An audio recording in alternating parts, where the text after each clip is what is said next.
Veneta riunita oggi per eleggere il successore di Giampaolo Gobbo. In corsa per la segreteria ci sono Flavio Tosi e Massimo Bitonci. L'ultimo duello in casa Allegra tra Bossiani e Maroniani. A seguire il congresso a Padova c'è la nostra Gaia Mombelli. Gaia.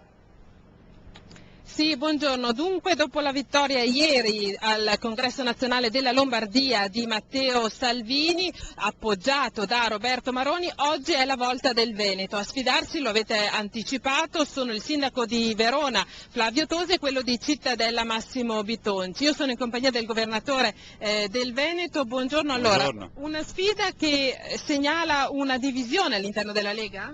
Ma no, direi che ci sono due validi candidati, lo abbiamo fra l'altro vinto sentendo i loro programmi questa mattina. I militanti hanno gli strumenti per decidere. L'importante è che un istante dopo l'elezione si vada, come hanno peraltro affermato i candidati, all'unità e non si pensi ai regolamenti di conti.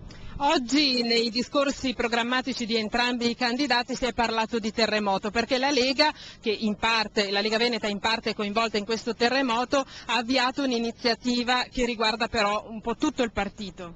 Sì, la possibilità di dedicare, sembra siano quasi 2 milioni di euro del finanziamento ai terremotati. Diciamo che noi siamo colpiti, anche se in maniera marginale, ma siamo colpiti dal terremoto nella provincia di Rovigo. Abbiamo dei comuni terremotati, abbiamo degli sfollati e ovviamente siamo vicini agli amici e fratelli dell'Emilia Romagna. Quindi 2 milioni di euro del finanziamento pubblico alla Lega andranno ai terremotati, questo è quello che ha annunciato il nostro capogruppo, poi verrà definito e declinato meglio, non glielo so dire, però l'annuncio è stato un annuncio chiaro questa mattina e direi che è un bel segnale. Del resto io resto convinto che il finanziamento pubblico dei partiti debba essere cancellato. E poi c'è stato un altro segnale importante, ossia la necessità e la richiesta di avviare un codice etico.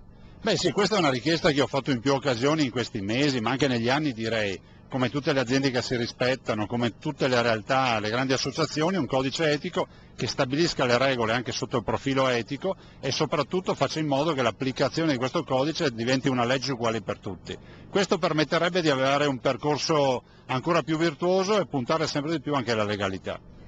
L'ultima domanda, la polemica di ieri sui festeggiamenti del 2 giugno, la Lega ha detto non partecipiamo. Beh, è stato così anche per me, ma del resto non ho partecipato neanche l'anno scorso, non è che cambiasse tanto. Il tema non è una provocazione, il tema è di dire ci sono i terremotati, se quella festa fosse stata una festa del territorio non si sarebbe fatta, non si capisce perché dobbiamo farla a livello nazionale. Se il Presidente della Repubblica avesse rinunciato a quella festa avremmo avuto un primo grande risparmio, ma poi a cascata tutte le prefetture non avrebbero organizzato banchetti, buffet, concerti o quant'altro, avrebbero dedicato una montagna di risorse ai terremotati. In attesa di sapere i risultati, in questo momento sono in corso le votazioni, io ringrazio il governatore del Veneto e restituisco la linea a Roma.